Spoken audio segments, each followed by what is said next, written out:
በገጽ 36 ላይ የተጠቀሰው ሕግና ጸጋ የሚል ክፍል አለና ሕግና ጸጋ ማለት በራሱ ምን ማለት ነው? የሁለቱ ልዩነትስ ምንድን ነው? ጸጋ ስንል ሰው ምንም ያላዋጣበት ሰው ያልከፈለበት ማለት ነው። በአመፃ ተጸነስኩ እናቴም በኃጢአት ወለደችኝ። ሰው በማንነቱ እንዲህ አይነት ባህሪ ያለው ጸጋ ለኃጢአት ላይሰንስ አይሰጥም። ከጸጋ በታች ስለሆነ ኃጢአት እንስራን ብሎ አይደለም ነው። ኃጢአተኝነት ከሰው ጋር የተገናኘ ነው። ሰው በጌታ በኢየሱስ ክርስቶስ በሚያምንበት ጊዜ ከእግዚአብሔር ጸጋ በታች ይሆናል። ጸጋ ምንድን ነው? እግዚአብሔር ለሰው ያደረገውን የሚናገር።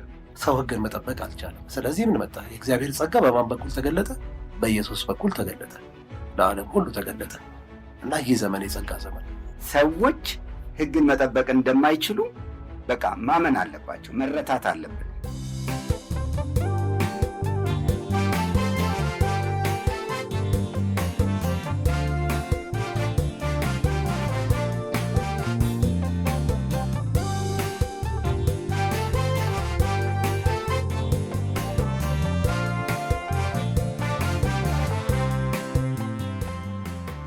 ሰላም ውድ ተመልካቾቻችን፣ ይህ በእውነት ቃል እየተዘጋጀ የሚቀርብላችሁ የመጽሐፍ ዳሰሳ ፕሮግራማችን ነው። በባለፈው ሳምንት የእውነት ቃል በአግባቡ መለየት የተሰኘውን መጽሐፍ ዳስሰናል። በዛሬው ፕሮግራማችን የዛን ቀጣይ ክፍል ይዘንላችሁ እንቀርባለን። ወንድም ግርማ እንዲሁም ወንድም በላይ አብረውኛሉ። ተከታተሉን። እንግዲህ ወንድም ግርማ በባለፈው ብዙ ርዕሶችን አንስተናል። መጽሐፍት ቅዱስን ሰዎች እንዴት ማንበብ አለባቸው፣ እንዴት ማጥናት አለባቸው የሚሉትን ከዘመነ መግቦት አንጻር እንዲሁም ደግሞ እስራኤል አሕዛብና ቤተክርስቲያን በሚል በመከፋፈል እንዲሁም ደግሞ ሁለቱን የክርስቶስ ምጽአት ትንሣኤዎችም ተመልክተናል። በዛሬው ክፍል ደግሞ በገጽ 36 ላይ የተጠቀሰው ሕግና ጸጋ የሚል ክፍል አለና ሕግና ጸጋ ማለት በራሱ ምን ማለት ነው? የሁለቱ ልዩነትስ ምንድን ነው? ሕግ ስንል በቅድሚያ ከእግዚአብሔር ዘንድ የተሰጠ እና በፊደላት የተቀረጸ ነው። ስለዚህ ሕግ በሙሴ ተሰጥቶ ነበር ሲል ከሙሴ ጀምሮ እስከ ክርስቶስ ባለው ዘመነ መግቦት ስራ ላይ የዋለ ነው። ያም የሕግ ዘመን ይባላል። ባለፈው ዘመናተ መግቦት የሚለውን ስንመለከት አይተነዋል። በቅድሚያ ማወቅ ያለበት አንድ መጽሐፍ ቅዱስ አንባቢ የሕግን ምንነት ነው። አንዳንድ ጊዜ በዚህ በጸጋው ዘመን ያሉ አማኞች በጸጋው ድነናል፣ ከጸጋ በታች ነን፣ ዘመኑ የጸጋ ዘመን ነው በሚል ሕጉን እንደ ሌላ እንደ ባዕድ ነገር ምናልባትም የእግዚአብሔር መሆኑን ሁሉ እስከ መርሳት የመድረስ ነገር አለ። ስለዚህ በቅድሚያ የሕግን ትክክለኛ ምንነት መጽሐፍ ቅዱስ ያሳየናል። ሕጉ ቅዱስ ነው ይላል። ትእዛዛቲቱም ቅድስት በጎም ጻድቅት ናት ይላል። ይሄንን በቅድሚያ ማወቅ ያስፈልጋል። ከዚያ ቀጥሎ ደግሞ ሕግን ማድረግ አይቻልም ነው እንጂ ሕግን የሚያደርጉ ቢኖሩ በእግዚአብሔር ፊት ጻድቃን ናቸው ይላል። የሚሰሙ ሳይሆን የሚያደርጉ ጻድቃን ናቸው የሚል ቃል አለ ሮሜ 2 ላይ። ግን ማድረግ ይቻላል ወይ ነው ጥያቄው። እሱ ላይ ነው እንጂ ሕጉ የእግዚአብሔርን ጽድቅ አይናገርም ማለት አይደለም። እንደሚገባ የሚሰራበት ቢኖር ሕጉ መልካም እንደሆነ እናውቃለን ይላል። ስለዚህ የሕግን ሶርሱን እግዚአብሔር መሆኑን ለሙሴ በፊደላት በድንጋይ ጽላት ላይ ቀርጾ የሰጠው ራሱ በጣቶቹ ጽፎ የሰጠው እግዚአብሔር መሆኑ መረሳት የለበትም። የመጀመሪያው ነጥብ ይሄ ነው መሆን ያለበት። ግን እግዚአብሔር ሕግን በሚሰጥበት ጊዜ ደግሞ የሰጠበት ምክንያት ለምንድን ነው የሚለው ሁለተኛ ነጥብ ደግሞ መታየት አለበት። ይሄ በመሰረቱ ሰው ያንን ማድረግ ችሎ ይጸድቃል ብሎ አይደለም እግዚአብሔር የሰጠው። እግዚአብሔር የሰውን አቅም ያውቃል። ነገር ግን የእሱን ቅድስና የሚናገር ስለሆነ ሕግ ለሰዎች ሕግን በመስጠት የጽድቅ ስታንዳርድን ልኬትን በማሳየት ሰውን በዚህ መፈተሽ ነው። በዛ በሕጉ ዘመነ መግቦት ማለት ነው። እና የሆነው ነገር ምንድን ነው? ሰው በሙሉ ኃጢአተኛ መሆኑ ነው የታወቀው። ኃጢአት በሕግ ይታወቃል ይለናል። እንግዲህ ከሕግ በታች በሚደረጉበት ጊዜ ሰዎች ያንን ሕግ መፈጸም እንደማይችሉ ነው የተረጋገጠው። እስራኤል ምንድን ነው ሕጉ ሲሰጣቸው ያሉት? እግዚአብሔር ያለውን ሁሉ እናደርጋለን አሉ። አደረጉ ወይ ብለን ብንል እዛው ሲና ተራራ ግርጌ የመጀመሪያውን ሕግ ነው የጣሱት። ከእኔ በቀር ሌሎች አማልክት አታምልክ የሚለውን፣ የተቀረጸ ምስል አታድርግ የሚለውን እዛው ነው የጣሱት።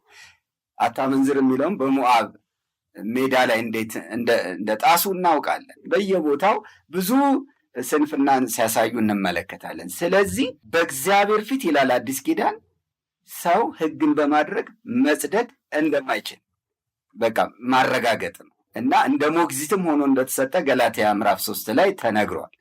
ምን ማለት ነው? አባት ወይም እናት አይደለም ማለት ነው። ሞግዚት ማለት ለእናት የምታቀብል ነች። ስለዚህ ወደ ክርስቶስ የሚያደርስ ሞግዚት ነው ይላል። ምን ማለት ነው? ሰዎች ሕግን መፈጸም ይሞክሩና እንዳልቻሉ ሲያውቁ ክርስቶስን እንዲፈልጉ ያደርጋቸዋል። ይሄ ነው ትልቁ የሕግ አገልግሎት። ዋነኛው ጠቀሜታ ይሄ ነው። አለማድረጋቸውን ወይም ማድረግ አለመቻላቸውን የሰው ልጆች እንዲረዱ ማድረግ ነው። ሮሜ 8 ላይ ሥጋ ለእግዚአብሔር ሕግ አይገዛምና ይልና መገዛትም ተስኖታል ይላል።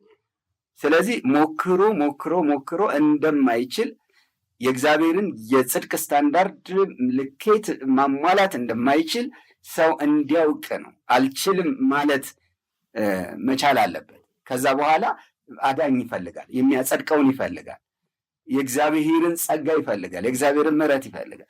አሁን ይሄ ወዴት ይመራናል ማለት? ወደ ጸጋ ይመራናል።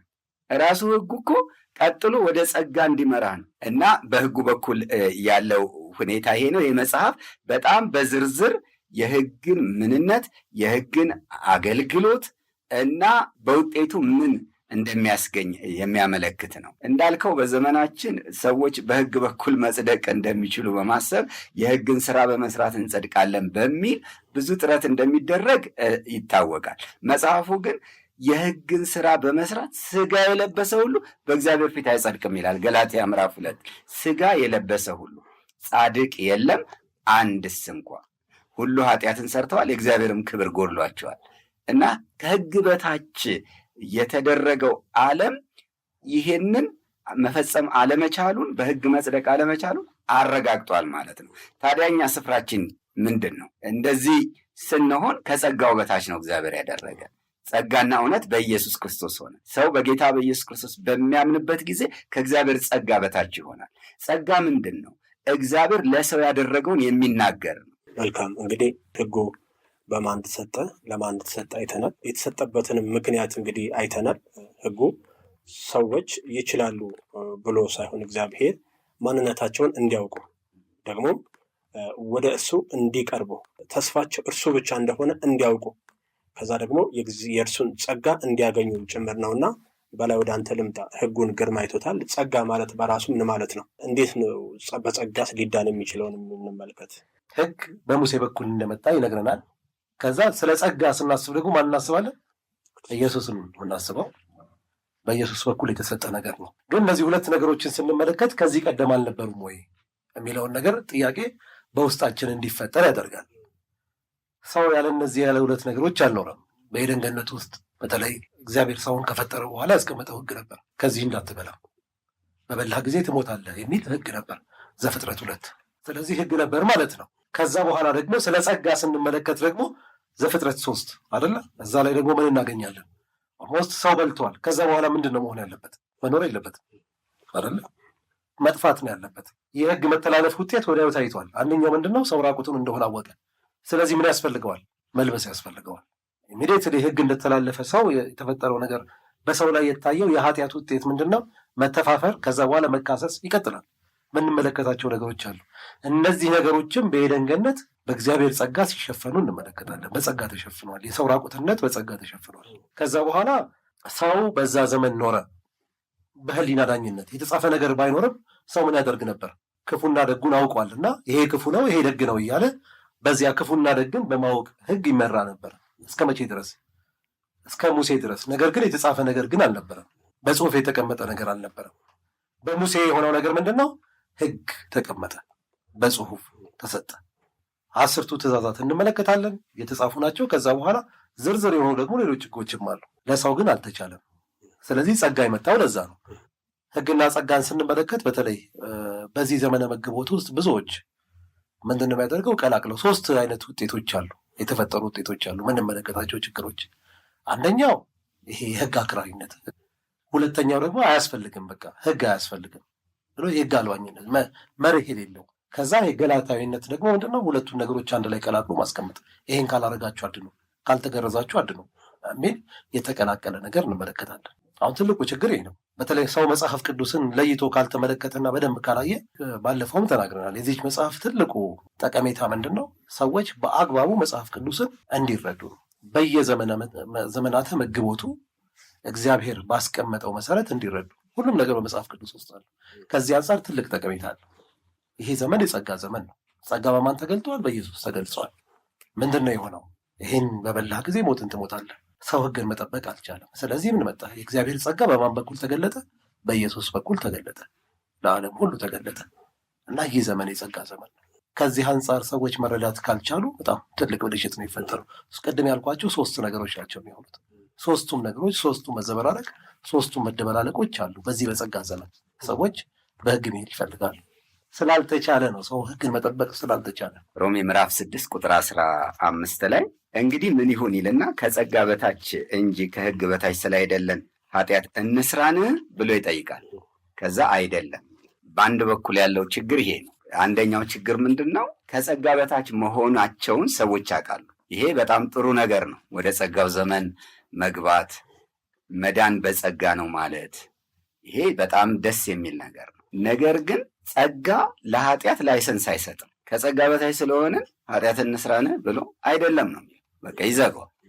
እንደውም ጸጋው የበለጠ ከኃጢአት እንድንርቅ ያደርገናል። በሌላ በኩል ግን ሕጉን መጠበቅ እችላለሁ ብሎ የሕግን ስራ ለመስራት ትግል ውስጥ መግባትና የእግዚአብሔርን ጸጋ አለማሰብም፣ ይሄ ደግሞ ሌላ ችግር ነው። እንደውም ከመዳን ውጭ ነው የሚያደርገው። ለምን? እኛ ሕግን ጠብቀን ጽድቅን እንኳን ብንሰራ ጽድቃችን እንደ መርገም ጨርቅ ነው ተብሎ የሚጣል ነው ማለት። ያዕቆብ ሲናገር ምንድን ነው የሚለው? ሕግን ሁሉ የሚጠብቅ በአንድ እንኳ የሚሰናከል በሁሉ በደለኛ ሆኗል ይላል። ስለዚህ ፍጹም መሆን ስለማይቻል ጻድቅ የለም አንድስ እንኳ ተብሏል። ሰዎች ሕግን መጠበቅ እንደማይችሉ በቃ ማመን አለባቸው፣ መረታት አለብን። ስጋ በመልበሳችን የተነሳ የእግዚአብሔርን ሕግጋት መጠበቅ የማንችል ስለሆንን ምን ያስፈልገናል? የእግዚአብሔር ምሕረት፣ የእግዚአብሔር ጸጋ፣ የእግዚአብሔር ይቅርታ ያስፈልገናል። ያ ወደ ጸጋው ይመራል። ስለዚህ ጸጋው በእምነት አድኗችኋል። ጌታ ኢየሱስ ክርስቶስን እናምናለን፣ ከስራ አይደለም ይላል ብዙ ቦታ። ሮሜ 4 ላይ በጣም በግልጽ ነው የተቀመጠው። ሮሜ 4 ቁጥር 4 ለሚሰራ ደሞዝ እንደ ዕዳ ነው እንጂ እንደ ጸጋ አይቆጠርለትም። ነገር ግን ለማይሰራ ኃጢአተኛውን በሚያጸድቅ ለሚያምን ሰው እምነቱ ጽድቅ ሆኖ ይቆጠርለታል ነው የሚለው። ስለዚህ ሮሜ 3 ላይ እንደተናገረው በኢየሱስ ክርስቶስ በሆነው ቤዛነት በኩል እንደው በጸጋው ይጸድቃሉ ይላል። በነገራችን ላይ ጸጋ ስንል ሰው ምንም ያላዋጣበት ሰው ያልከፈለበት ማለት ነው። ግን አልተከፈለበትም ማለት ግን አይደለም። እና ጸጋ ሲባል ደግሞ እኛ አልከፈልንበትም ማለት ነው እንጂ እግዚአብሔር ለጽድቃችን የከፈለው ነገር የለም ማለት አይደለም። በዋጋ ተገዝታችኋልና ለራሳችሁ አይደላችሁ። እኛ አይደለንም የከፈልነው፣ ክርስቶስ ኢየሱስ ሕይወቱን ከፍሎበታል። እኛ ግን መዳንን የምንቀበለው ጽድቅን የምንቀበለው በነፃ። ስለዚህ ይቺ የእውነትን ቃል በአግባቡ መለየት የምትለው መጽሐፍ በሕግና በጸጋ መካከል ያለው ልዩነት በግልጽ ታስቀምጥና ሕጉ እንዴት ወደ ጸጋ እንደሚመራ ታሳያለች። ሰዎች በዚህ ዘመን ከጸጋው በታች ያደርጋቸዋል፣ ግን ከጸጋው በታች ስለሆኑ ደግሞ ከሕግ ውጭ አያደርጋቸውም። ከጸጋው በታች መሆናቸው የበለጠ ሕጉን ፈጽመው የተገኙ በራሳቸው ሳይሆን በእግዚአብሔር እርዳታ በመንፈስ ቅዱስ ኃይል ሕጉን ፈጽመው የተገኙ በመልካም ስራ ፍሬዎች የሚታዩ እንዲሆኑ ያደርጋቸዋል ማለት ነው። ይህንንም የሚያደርገው ራሱ የእግዚአብሔር ጸጋ ነው። ጸጋን በጸጋ ላይ ጸጋን ተሰጥቶናል ይላል። ቲቶ ላይ ሰዎችን ሁሉ የሚያድን የእግዚአብሔር ጸጋ ተገልጧል አለ። ከዛ አስቀጥሎ ይህም ጸጋ ኃጢአተኝነትንና ዓለማዊን ምኞትን ክደን የተባረከውን ተስፋችንን እርሱም የታላቁን የአምላካችንና የመድኃኒታችንን የኢየሱስ ክርስቶስን ክብር መገለጥ እየተጠባበቅን ካለ በኋላ ራሳችንን በመግዛት በጽድቅ እግዚአብሔርን በመምሰል እንድንኖር ያስተምረናል ይላል። ወደ መልካም ስራ ነው የሚመራው ራሱ ጸጋ። በጽድቅ ወደ መኖር ይመራናል። እግዚአብሔርን በመምሰል ወደ መኖር ይመራናል። በቀጣይነት ከዚህ ጋር ተያይዞ በገጽ 47 ላይ የተጠቀሰ ነገር አለ። ሁለቱ የአማኝ ባህሪያት የሚል ወንድም በላይ ወደ አንተ ልምጣና ይሄ የአማኝ ባህሪያት የሚባሉት እነማን ናቸው? ይሄ ተፈጥሯዊ ባህሪ ነው ከዛ በኋላ በአዲስ ልደት የተገኘው ባህሪ ነው። እነዚህ ነገሮች እንዴት ይጣጣማሉ? አንዳንድ ሰዎች ካመኑ በኋላ የቀደመውን ነገር ወደ ማድረግ የመመለስ ሁኔታዎች ይኖራሉ። ከዛ በኋላ የመዳናገጥ ሁኔታዎች ይኖራሉ። በህሊና የመጋጨት ሁኔታዎች ይኖራሉ እና እዚህ ክፍል ላይ በደንብ የተበራራ ይመስለኛል ሁለቱ የአማኝ ባህሪያት በሚል እነዚህን እንመልከታቸው። ባህሪ ስንመለከት ከአንድ ሰው ማንነት የሚመነጭ ነው። ተፈጥሯዊ ማንነት የሚመነጭ ነገር ነው እና በመጽሐፍ ቅዱስ ውስጥ ደግሞ ስንመለከት የሚቀመጥ ነገር አለ። በተለይ የዮሐንስ ወንጌል ምዕራፍ 3 ላይ አንድ ሰው እንመለከታለን። በብዙ የሚታወቅ ታሪክ ነው። ኒቆዲሞስ እና ስለ ኢየሱስ እውቀት ነበረው፣ ትንሽ እውቀት ነበረው እና በኢንፎርሜሽን ነው የመጣውና ያንን ኢንፎርሜሽን ማቅረብ ፈለገ። ምንድን ነው ያለው? አንተ ከእግዚአብሔር ዘንድ ተልከሃል፣ እንደመጣ እናውቃለን የሚል ነገር ተናገረ። ከዛ በኋላ ምንድን ነው እውነት እውነት እልሃለሁ ካለ በኋላ ምንድን ነው ያለው? ሰው ዳግመኛ ካልተወለደ እግዚአብሔርን መንግስት ሊያይ አይችልም ባለው። ከዛ እዛ ላይ ያለው እንትን ትመለከተ። በጣም ያስደነቀው ጥያቄ ነበረ እና ይሄ አዲሱ ህይወት ከምንድን ነው? ከመወለድ ነው የሚጀምረው። ኃጢአት መቼ ይጀምራል የሚለውን ነገር ስንመለከት አንዳንድ ሰዎች አይ ከ7 ዓመት በኋላ ምናምን የሆነ እድሜ ገደብ ያስቀምጡለታል። ኖ ስለ ሰው ሲናገር መጽሐፍ ቅዱስ ምን ይለናል? እነሆ በአመፃ ተጸነስሁ እናቴም በኃጢአት ወለደችኝ። ሰው በማንነቱ እንዲህ አይነት ባህሪ ያለው ኃጢአተኝነት ከሰው ጋር የተገናኘ ነው። ስለዚህ የሰው ባህሪ የመጀመሪያው ባህሪ ያልዳነ ሰው ባህሪ ምንድን ነው? ቅድም ያየ ነው። በአመፃ ተጸነስሁ እናቴም በኃጢአት ወለደችኝ የሚለው ጋር ይወስደናል። ሁለተኛውስ አስቀድሞ የነበረውና ከዛ በኋላ ከዳነ በኋላ ካመነ በኋላ ያለው ባህሪ፣ ሁለት ባህሪያት ናቸው ያሉት እና እነዚህ ናቸው። እነዚህ በጉልህ ተቀምጠው እናገኛቸዋለን። ብዙ ጥያቄዎች መጽሐፍ ላይ የተቀመጡ ነገሮች አሉ። ከዛ በኋላስ ከዳነ በኋላ በቃ ሰው ኃጢአት አያደርግም? ብዙ አይነት ጥያቄዎች አሉ። እዚህ ላይ ስቴፕ ባይ ስቴፕ እንሄድባቸዋል፣ እናያቸዋለን። እነዚህ ሁለት ባህሪያት ከዚህ ከማንነት ጋር የተገናኙ ናቸው። ከመዳናችን በፊትና ከዳን በኋላ ያሉ ባህሪያት አሉ እና ከእነዚህ ጋር ይገናኛል። ሁለቱ ባህሪያት በአማኝ ላይ እንዴት ነው የሚገለጡት? ማንም በክርስቶስ ቢሆን አዲስ ፍጥረት ነው ይላል መጽሐፍ ቅዱስ። ስለዚህ አማኝ እንደ ማንኛውም ሰው ተፈጥሯዊ ሰው ነው። ግን ክርስቶስን ከማመኑ የተነሳ አዲስ ሕይወት ገብቶበታል። በውስጡ ከመለኮት ባህሪ ተካፋይ የሆነበት የእግዚአብሔር የልጅነት ክብር ተጎናጽፏል። ስለዚህ አሁን ይሄ አማኝ እዚህ ምድር ላይ እስካለ ድረስ ሁለት ባህሪያት ይኖሩት። አንዱ ተፈጥሯዊ ባህሪ ነው፣ ያ አሮጌው ሰው ይባላል በዚህ በመጽሐፍ ቅዱስ ውስጥ። ሁለተኛው ደግሞ ከእግዚአብሔር በመወለድ ያገኘው አዲስ ማንነት ነው፣ ወይም አዲስ ፍጥረት በመሆኑ ምክንያት ያገኘው ማንነቱ ነው።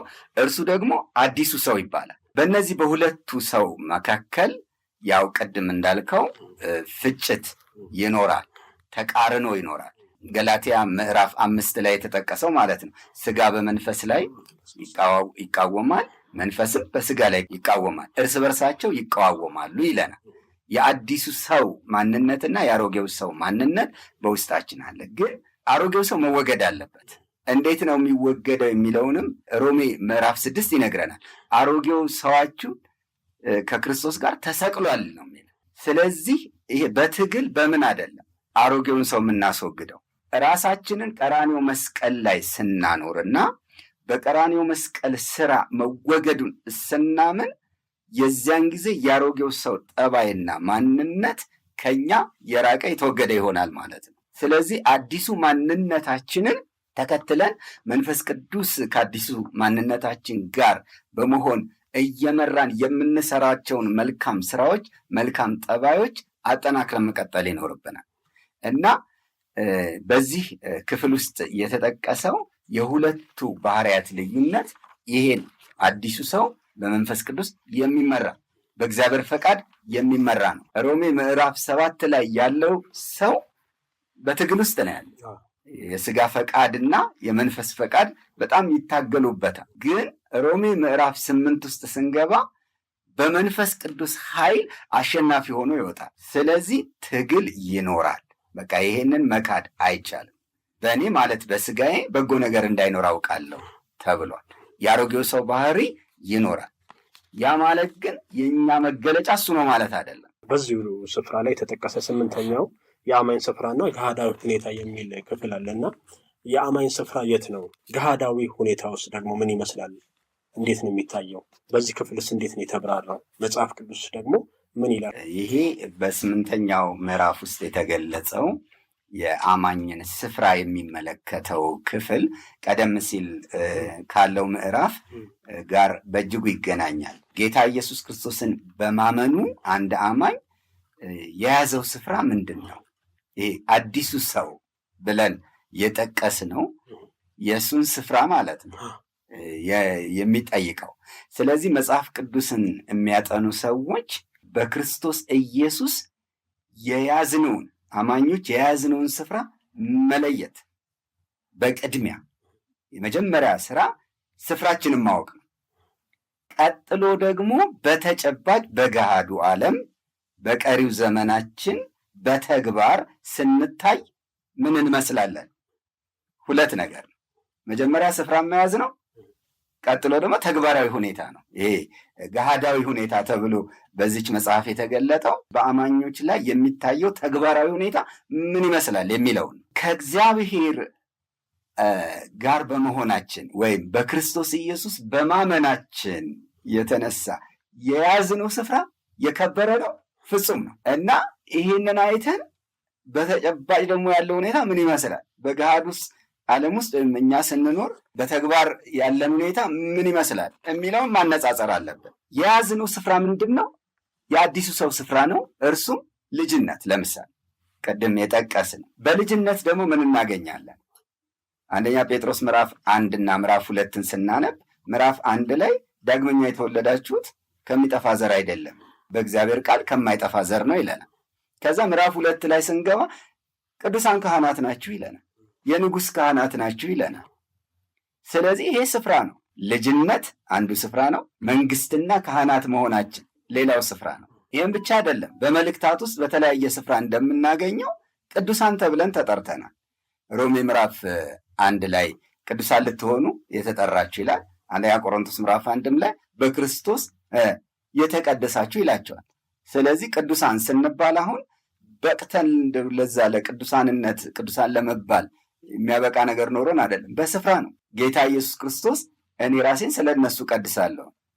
ስለዚህ ስንጠራና በጌታ ስናምን ወደ ተቀደሰው ክልል ስንገባ ቅዱሳን እንሆናለን። መዳናችን፣ የዘላለም ሕይወት ማግኘታችን፣ መጽደቃችን በሮሜ በገላትያ በኤፌሶን በተደጋጋሚ ተነግሯል።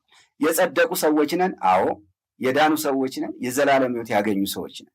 ይሄ ሁሉ ስፍራችንን የሚናገር ነው። ግን የዛኑ ያህል ደግሞ በቀረልን ዘመን እንኖራለን። እዚህ ምድር ላይ ስንኖር ተግባራዊ ሁኔታ ገሃዳዊ ሁኔታ ምን ይመስላል ነው። እውነት ለመናገር በቀረልን ዘመን ስንኖር እኛ ውድቀትና መሰነካከል ይታይብናል። በጣም የሚገርም ነገር ነው። ለምሳሌ ጥሩ ምሳሌ የሚሆነው የቆሮንቶስ ሰዎች ናቸው። የቆሮንቶስ ሰዎችን ያቀርባል ይሄው መጽሐፍ። በስፍራ ከሆነ ምንድን ነው የሚላቸው? የተቀደሳችሁ ናችሁ ይላቸዋል። ቀጥሎ ደግሞ በነገር ሁሉ ባለጠጎች ተደርጋችኋል ይላቸዋል። የክርስቶስ የአካል ብልት ናችሁ ይላቸዋል። በጣም የሚገርም ነው። የክርስቶስ የአካል ብልት ናቸው። ግን ወደ ተግባር ሲመጣ ግን ስጋውያን እንደመሆናችሁ እጽፍላችኋለሁ ይላል።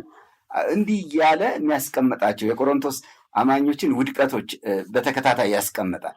የክርስቶስን ብልቶች ወስጄ የጋለሞታ ብልቶች ላድርጋቸው ነው ብሎ ይጠይቃል። በስፍራ ምን ይላቸዋል? የእግዚአብሔር ቤተ መቅደስ ናችሁ ይላቸዋል። ያውም እናንተ ናችሁ እያለ የእግዚአብሔር ቤተ መቅደስ ቅዱስ ነውና ያውም እናንተ ናችሁ፣ ወይስ ስጋችሁ የመንፈስ ቅዱስ ቤተ መቅደስ እንደሆነ አታውቁምን ይላቸዋል። ይሄ ስፍራቸውን በተግባር ግን ሲታይ በመካከላችሁ ዝሙት እንዳለ ይወራል ይላል። ለጣዖት የተሰዋ የሚበሉ ሰዎች እንዳሉ ይገልጻል። ስለዚህ ምን ማለት ነው? ሰው ስፍራውን እግዚአብሔር የሰጠው ስፍራ ቅዱስ ቢሆንም ተግባራዊ ሁኔታው ግን እንደዚህ ሊሰናከል እንደሚችል ያሳያል።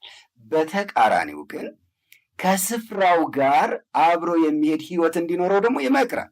የጠራችሁ ቅዱስ እንደሆነ እናንተም በኑሯችሁ ቅዱሳን ነው። ተግባራዊ ቅድስና እንዲኖረን ያንን ስፍራችንን የተከተለ መንግስትና ካህናት መሆናችንን የተከተለ የክርስቶስ የአካል ብልት መሆናችንን የሚከተል ስፍራችን ከክርስቶስ ጋር ነው። የተቆጠርነው በክርስቶስ ነው። እያንዳንዱ ነገር የተቆጠረልን ከክርስቶስ አንጻር ነው እና ነገር ግን ተግባራዊ ምልልስ አስቀድሞ በቆሮንቶስ ቤተክርስቲያንም ያለውን አንስቶታልና እዚህ ምድር የሚኖረን ምልልስ ታዲያ እንዴት መሆን አለበት? ገሃዳዊው ሁኔታ እንዴት መሆን አለበት? እንዴት መጣጣም አለበት?